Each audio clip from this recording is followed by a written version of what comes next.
Qual o grande erro do evangelicalismo atualmente? Dividir a vida entre a minha vida na igreja, minha vida religiosa e minha vida secular. Mas determinado, por exemplo, você não vai redimir um filme pornô. Tudo que tem ali é errado. Você vê que você vai cruzar com essa pessoa. Você atravessa a rua pra não ter que cumprimentar ela. Tem alguém assim? Vamos pro nosso quadro Reflexões. Vamos, Tá, você que não sabe, Reflexões é um quadro baseado lá no Provocações do Abu Janra, que era um programa da TV Cultura. E são perguntas pra fazer o convidado olhar pra dentro de si mesmo pra responder. Qual o grande erro do evangelicalismo atualmente? Maria, a gente já chega assim com essa, pá! A ideia é essa, né, do quadro. Eu acredito... Eita, tem muitos erros, gente. A gente podia ficar no clássico de não se apegar à palavra, né? De não procurar conhecer o Deus da palavra, mas eu vou dizer outra coisa. Eu vejo como um problemão, até eu já comecei a falar. Dividir a vida. Dividir a vida entre a minha vida na igreja, minha vida religiosa e minha vida secular. Então, eu acho que a gente deve caminhar para essa unificação. Entender que toda a nossa vida, aí vem o nome do Clube do Livro, que é Corandel, perante a face de Deus. Toda a nossa vida está diante de Deus. Então, eu sou crente aqui, enquanto eu estou respondendo pergunta, eu sou crente no meu trabalho, enquanto eu estou indo para a faculdade, e sou crente na igreja.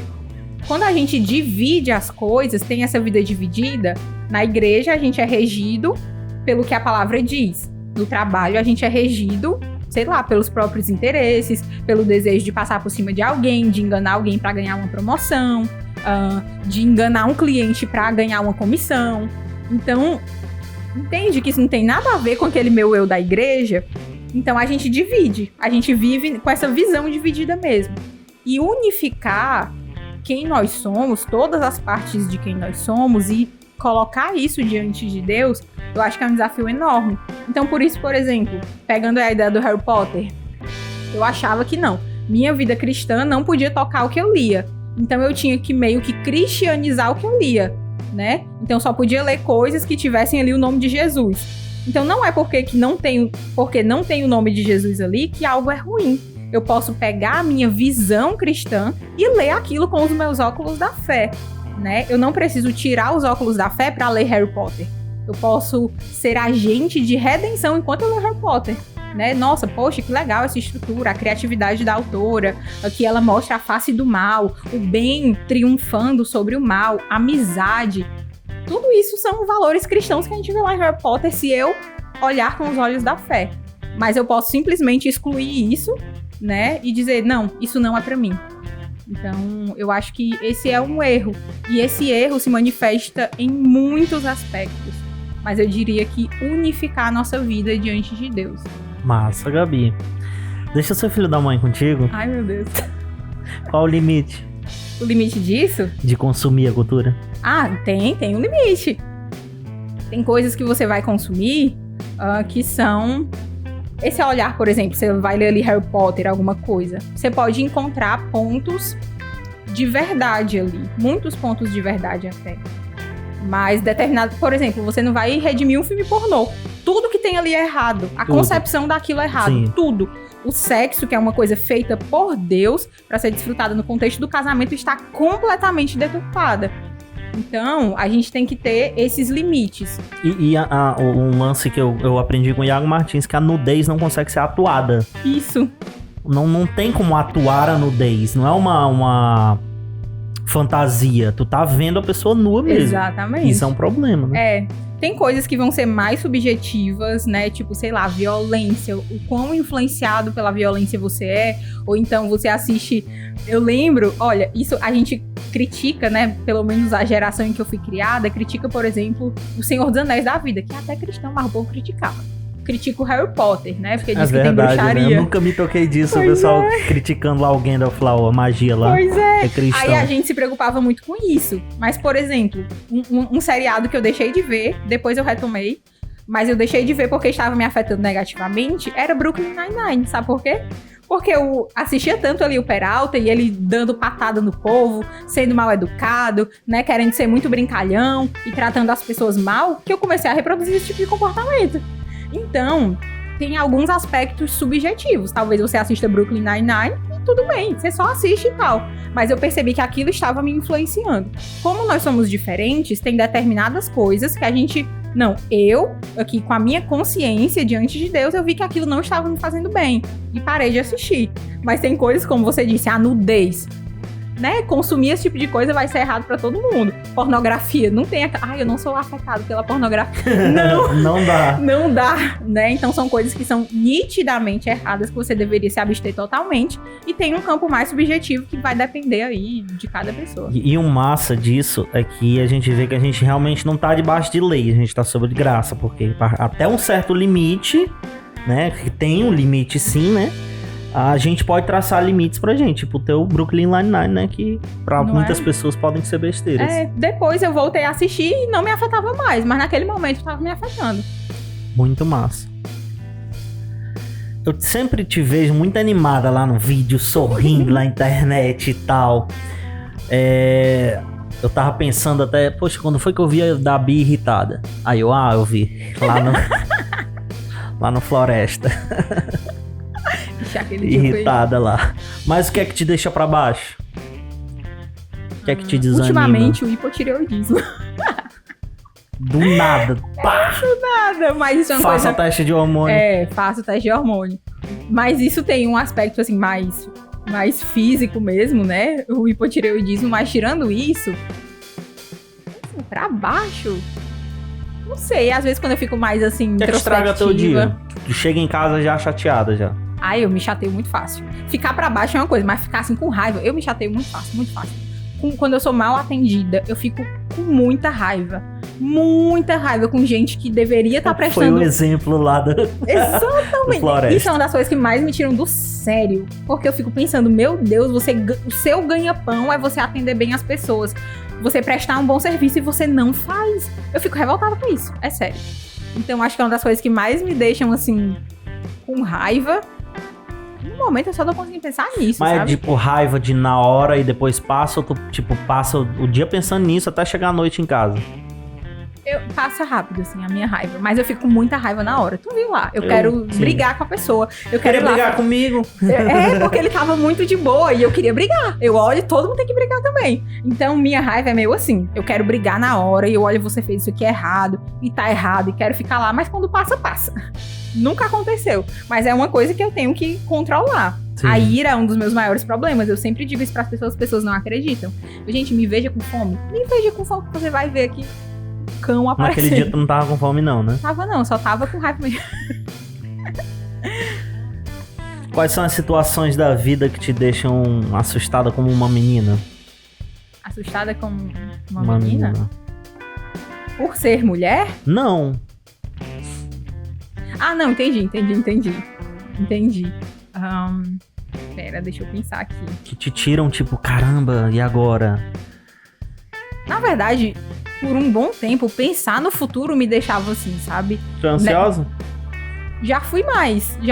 Depois desse ciclo de mudar de curso, eu era muito mais. Nesse tempo eu era muito mais ansiosa, que eu ficava, meu Deus, e agora? Eu achava que eu ia ser podre de rica aqui, e não vou ser, e não quero mais fazer isso. O que vai ser do futuro? E quando eu paro pra pensar, assim, nas responsabilidades do futuro, na verdade, as de hoje já, tudo parece muito difícil, sabe? Eu fico pensando, caramba, casar é difícil. Criar filhos é muito difícil, é uma responsabilidade muito grande. E eu fico assim, isso é uma missão muito grande pra mim. Aí eu fico me sentindo uma criança, assim, parece que eu vou encolhendo. Diante do desafio. Não, tu não transparece isso. Pois, meu Deus, esse final de semana mesmo, eu tava conversando com as minhas amigas sobre isso, que parece um desafio grande demais. Muito grande mesmo. Eu fico, gente, como é que o povo consegue? Mas tá aí, né? O povo fazendo menino, criando gente desde que o mundo é mundo. Então, nessas horas é que eu penso, me apego assim, o que a palavra diz. A Bíblia diz que casamento é bênção, então é bênção. Independente do meu medo.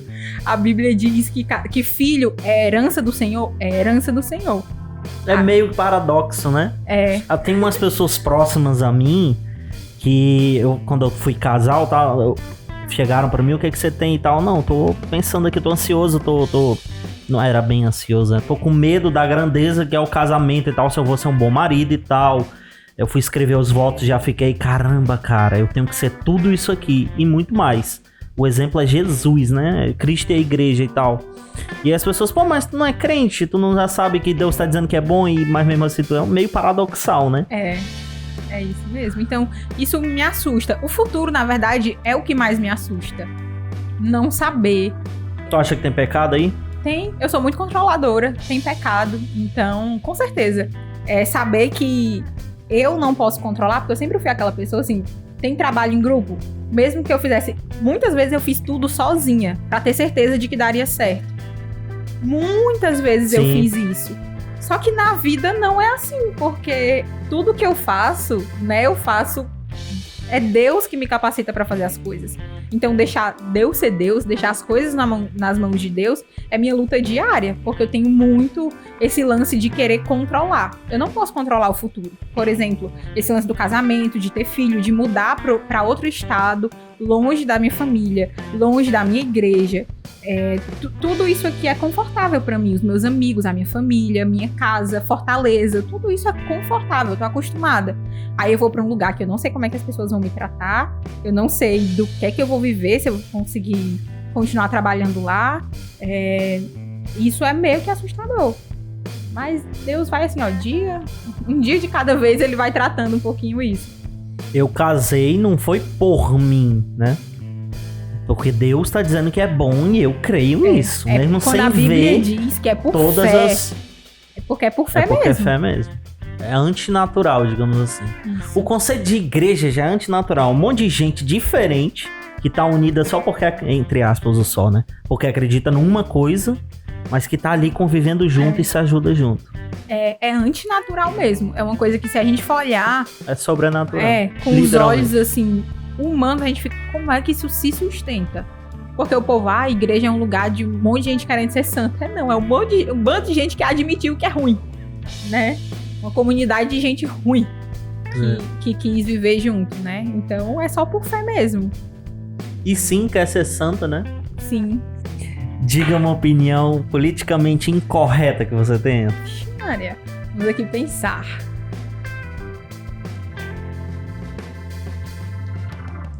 Várias, assim, se a gente pensar no politicamente correto de hoje, tem muita coisa. Deixa eu te ajudar. Na igreja. Beber não é pecado? Porque ainda, eu acho que mesmo pessoas que não acreditam que seja pecado... mas tu é presbiteriano, não vale. Mas mesmo assim, mesmo dentro do meio presbiteriano, tem muita gente que acha que isso é um problema. E tu não bebe, né? Eu sou uma entusiasta do álcool que não bebe. Eu não sou fã. Tomo um vinho aqui e acolá, mas não sou fã. Prefiro meu café. Qual grande autor que você ainda não descobriu?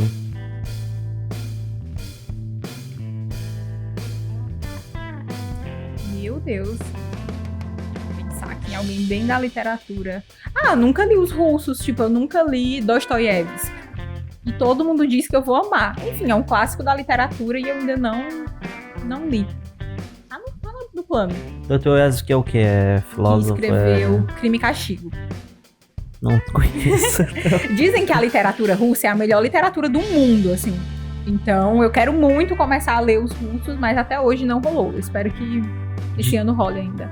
De literatura cearense, os autores daqui. Literatura cearense? Não sei se eu já li algum autor cearense. É o Iago Martins. Mas fora isso, tipo, até José de Alencar. Eu nunca li Senhora, nunca li José de Alencar. Nem os paradidáticos lá que não, a gente os paradidáticos eu li muito de literatura brasileira.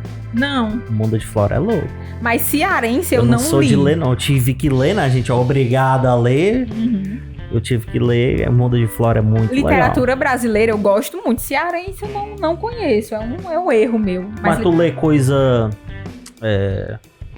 Mundo de Flora é muito... Quando a pessoa fica se lamentando...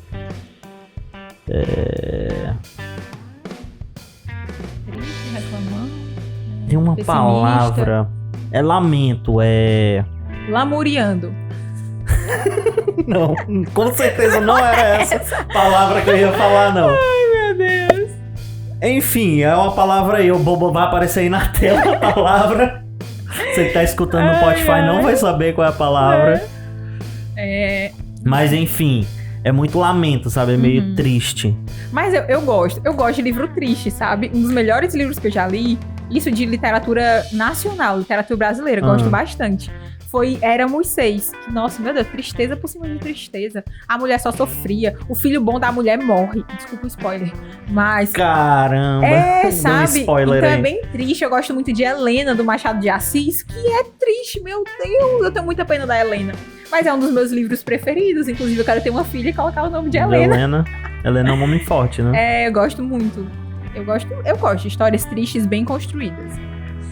Tem alguém, Gabi, que você atravessando, você vê que você tá andando aqui na rua. Você vê que você vai cruzar com essa pessoa. Você atravessa a rua pra não ter que cumprimentar ela. Tem alguém assim? Na verdade, não é por antipatia. É porque é um paradoxo, gente. Psicólogos aí talvez tentem explicar isso daí.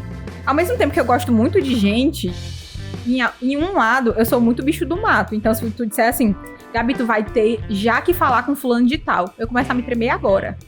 Sei lá, tu vai ter que perguntar alguma coisa pro presbítero da tua igreja. Pedir um conselho pra irmã da tua igreja. Já começa a me tremer agora. Então, mas enfim, o que eu quero dizer é... Gente que eu não tenho muita familiaridade, às vezes é mais fácil eu simplesmente não falar do que ir lá e ter aquele desgaste de perguntar, e aí, como é que tu tá? Tá bem? Tá bem? Tô bem. Então, gente da minha infância, sabe? Não é por antipatia, eu acho que é por desgaste. Isso é um erro. Eu acho que eu tenho esse negócio de... Quer dizer que vem uma pessoa da infância, tá aqui na rua e tu atravessa só pra não ter que falar? Eu sei que é um problema, então eu tento ir lá e falar. Mas em determinadas situações eu sou meio que bicho do mato.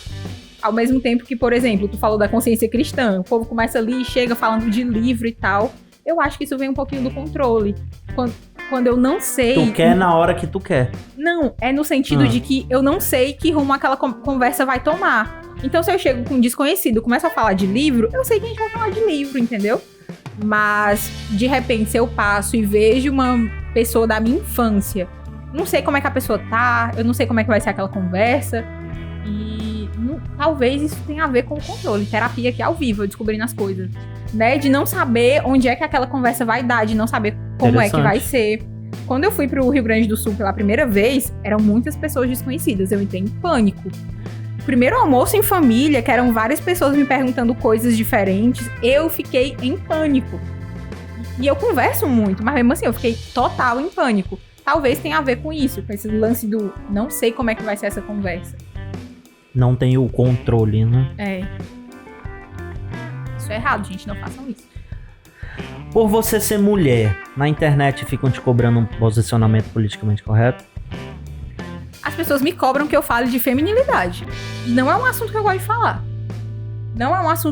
de falar. Então as pessoas, fala sobre, sei lá, casamento, fala sobre o papel da mulher, fala sobre feminilidade à luz da Bíblia, e eu tenho preguiça de falar sobre isso.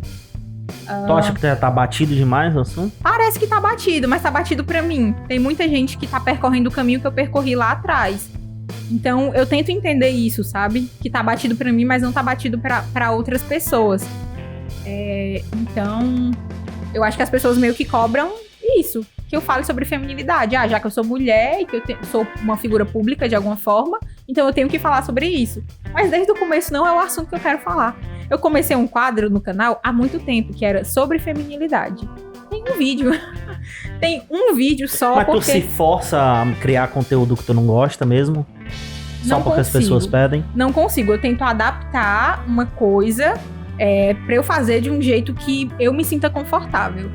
Então eu sempre procuro adaptar, porque de verdade, eu não consigo. Por exemplo, esse quadro que eu tentei criar, que era só pra falar de livros voltados para mulheres, depois do primeiro eu não me senti mais à vontade pra criar. Mas, por exemplo, toda vez... Eu te disse, né, que as palestras que eu mais dou são sobre feminilidade. Mas geralmente eu não vou, sei lá, pros temas batidos. Eu vou pra Gênesis. Eu gosto muito de falar sobre Gênesis. Então eu falo sempre de identidade. O que é a identidade da mulher? Quem é que diz o que é ser mulher? Então eu olho muito pra Gênesis e vejo como é que Deus nos define. O projeto original de Deus pra feminilidade. Isso eu gosto de falar. E que choca as pessoas, né? Se você falar direto o que a mulher foi feita para... Né? Choca as pessoas.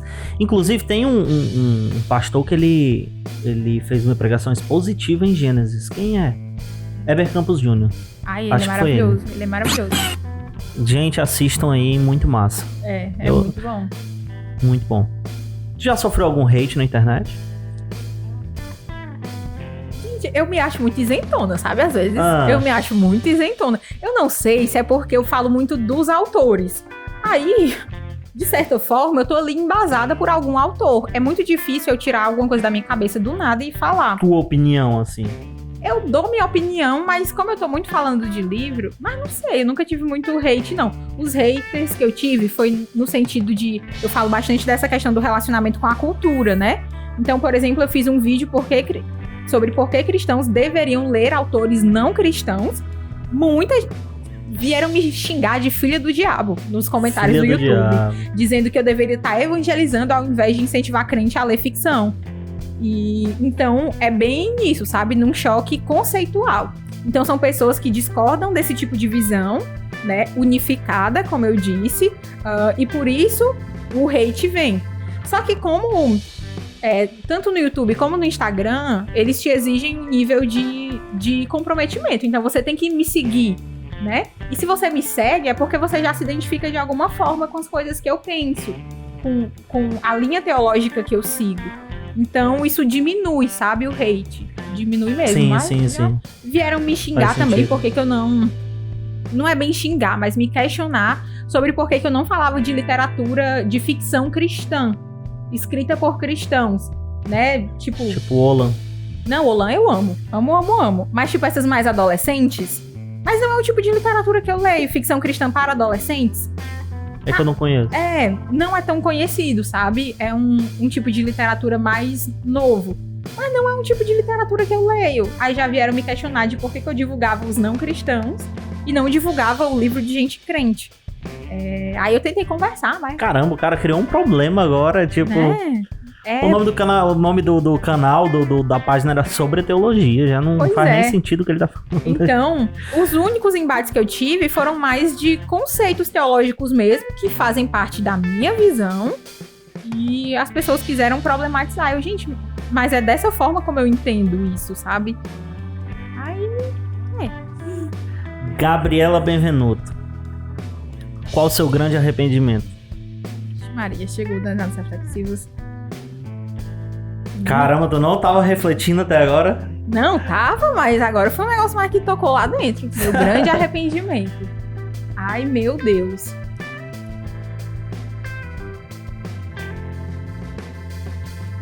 Talvez, eu acho que meu grande arrependimento passa por isso que eu falei do querer o mundo, sabe? Eu perdi muito tempo, claro que eu ganhei maturidade nisso, mas eu perdi muito tempo buscando coisas que eu não queria. Então, eu sempre achei que esse lance de... Pronto, se eu sintetizar aqui, o meu maior arrependimento foi não olhar para a personalidade que Deus me deu, para as características que Deus me deu. Eu achava que eu não poderia levar em consideração minhas aptidões, meus gostos, o que eu queria fazer. Porque que é isso? Minha vida não tem espaço para mim, né? Eu achava que eu deveria, que o negar a mim mesma era isso, era ignorar todas as minhas características e fazer alguma coisa que eu achava que eu tinha que fazer.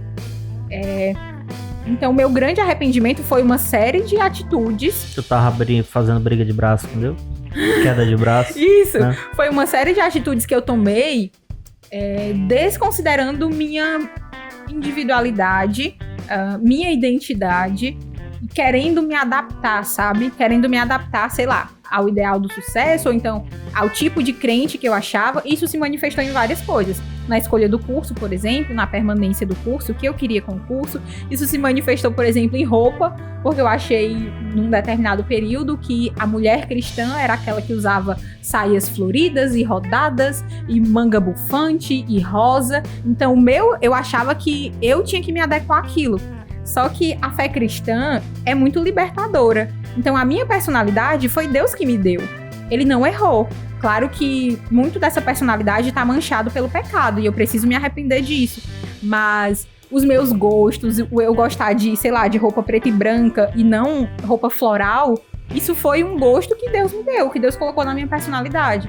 Então, essa questão de negar a minha personalidade me levou a fazer escolhas erradas, sabe? Porque eu simplesmente estava criando um ideal na minha cabeça que eu nem precisava. Eu estava me prendendo de graça, sabe?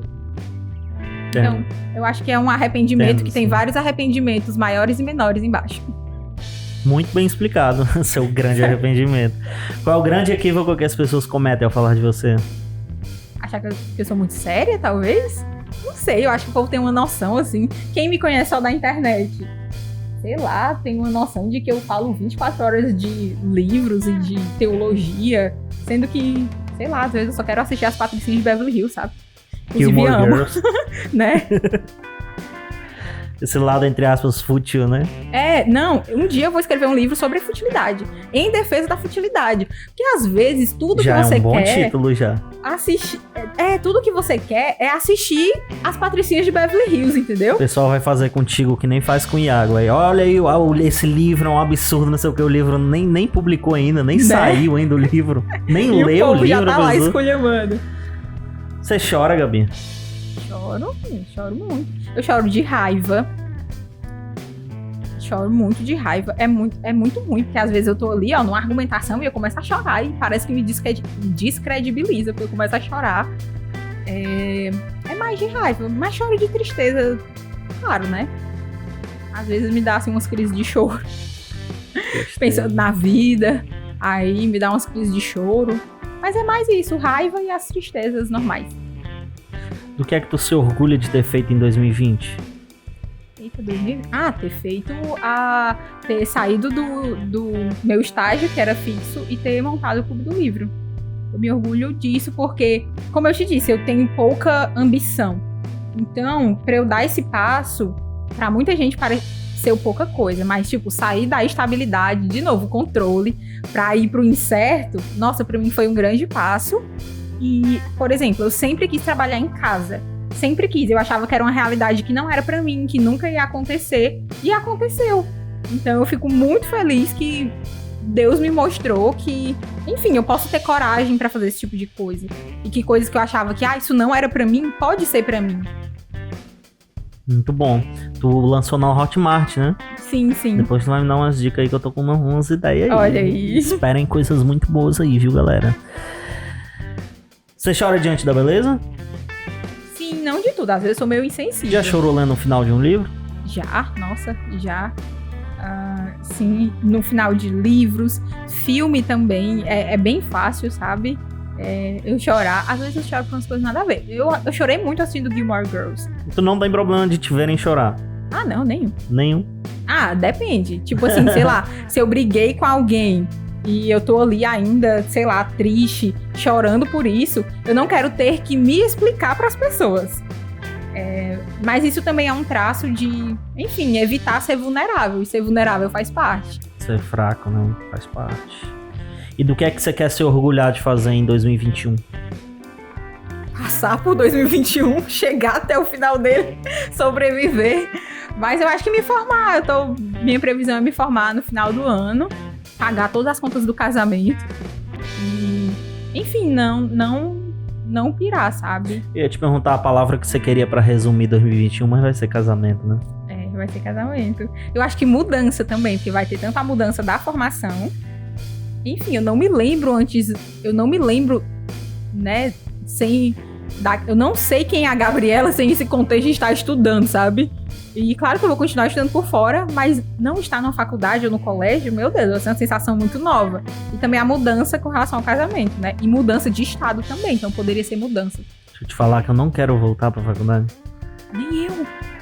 Não, assim... Pra mim é uma tortura se eu voltar pra faculdade. Pra mim, isso foi muito difícil. Graças a Deus, como eu tava te falando em off, a faculdade que eu estudo eu gosto bastante. Mas mesmo assim, eu não sei se eu teria paciência. Por exemplo, o pessoal tava odiando o ensino remoto, né? Eu tô dando graças a Deus. Porque eu não tenho mais paciência. Eu não tenho paciência pra estar numa faculdade. Eu não quero fazer pós-graduação, porque eu não tenho mais paciência. Talvez mude no futuro. E o meu plano inicial, desde que eu me descobri como professor, eu gostaria que fosse, era ser professor de universidade. E eu tô vendo uma barreira gigante, porque professor de universidade, mestrado, doutorado. Sim. Caramba. Meu Deus Quando do eu céu. penso em voltar pra aquele mesmo ambiente tóxico, aquele... Ai. Deus me ajude. Eu acho também que por trabalhar por conta própria, isso me deu uma autonomia que... Tu descobriu que a vida lá fora, né? Ai, meu Deus, e você ter que ficar lá, né, puxando saco de professor, falando pra mim ficar... Aguentando ouvir besteira. Aguentando besteira. Graças a Deus tem uns professores muito bons, sabe? Mas aí você que tem o bom e tem o ruim, tem o que ensina bem e o que não ensina bem. Aí hoje, assim, o ambiente universitário tem o seu lugar, tem muita coisa que você só aprende lá, tanto de vivência, né? É todo um conjunto de coisas, mas eu vejo que não é para mim. Conte uma coisa que só você descobriu. Sobre mim ou sobre Um exemplo. Eu descobri... Eu não sei se eu já falei isso aqui, pode ficar repetitivo, mas enfim. Eu descobri que a gente coloca nas pessoas, a gente julga as pessoas de acordo com aquilo que a gente julga na gente. Que...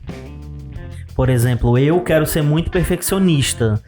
Eu tava arrumando aqui as coisas, meu Deus, eu tenho que fazer um ambiente mais profissional, não sei o que, e ao mesmo tempo não, a proposta é essa e tal, e quero fazer tudo perfeito, o enquadramento tem que ficar igual ao enquadramento da outra câmera e tal. Aí eu julgo o trabalho das pessoas, se eu for ver um outro podcast, eu julgo as mesmas coisas que eu quero pra mim. E isso é com todo mundo. Às vezes a pessoa odiar todo mundo é porque ela se odeia no final. Foi isso que eu descobri. Isso é uma baita de uma descoberta. Então, seguindo essa vibe, né, de olhar para as outras pessoas, eu descobri que a gente pode ter personalidades muito diferentes e encarar as coisas de maneira muito diferente e tudo bem. E aqui eu não tô fazendo aquele discurso relativista, sabe? Que o legal é ser diferente, esse tipo de coisa. Mas em questão de personalidade mesmo, eu tenho amigas que, por exemplo, são mais introvertidas. Então, depois de uma tarde ali com os amigos, elas precisam se recolher para poder recarregar as energias. Antigamente, o que eu pensava? Fulano é chato, porque não quer estar aqui com a gente. Não Hoje gosta em dia, da gente. Isso, nossa, eu super ficava mal, sabe? Pensando nisso. Hoje em dia, minha vida é mais feliz nesse sentido. Não, fulano precisa ali se recolher na dela, né? Assim como ela vai aceitar, vai te entender também, talvez, em alguma coisa que tu tenha, né? Sim. Isso foi uma descoberta mesmo, porque eu já fui uma amiga muito chata. Muito chata de querer que fulano fizesse coisa comigo ali naquela hora, de querer que a pessoa fizesse... Eu já fui uma amiga muito ruim mesmo. Quer pedir perdão aqui publicamente? Perdão, gente, perdão. Olha, se você já foi meu amigo do ensino fundamental, né, do tempo da escola, se eu já te obriguei a fazer alguma coisa, né, se eu já enchi o seu saco pra fazer alguma coisa comigo, perdão.